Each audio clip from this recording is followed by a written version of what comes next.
Nakiisa at aktibong lumahok ang 120 kababaihan mula sa iba't ibang bayan ng Lanao del Sur sa pagdiriwang ng Women's Month. Tema ng pagtitipon, Lead Like the Babaylands, Filipinas, na ginanap sa Municipal Gymnasium ng Ganasi. Ang PPP Story sa report. Sa pangunguna ng MSSD Lanao del Sur Provincial Office, layunin ng programa na maipakita ang patuloy na pagsusulong ng karapatan, kapakanan at pamumuno ng kababaihan sa Bangsamoro.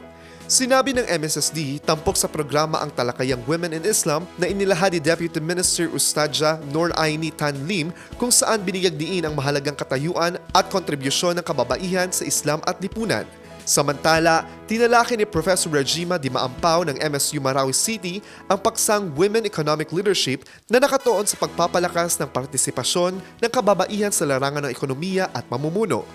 Nagkaroon din ng open forum upang mabigyang pagkakataon ang mga kalahok na magbahagi ng kanilang pananaw at karanasan. Iprinisenta rin ang helpline awareness upang higit na maipabatid ang mga serbisyong maaaring lapitan ng publiko.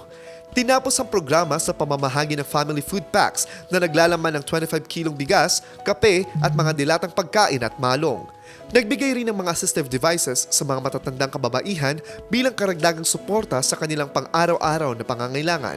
Sa kabuuan, naging matagumpay ang pagdiriwang na nagbigay diin sa mahalagang papel ng kababaihan bilang mga lider at katuwang sa paghubog ng mga inklusibo at maunlad na lipunan sa Bangsamoro. Marcos Uy, iMinds Philippines.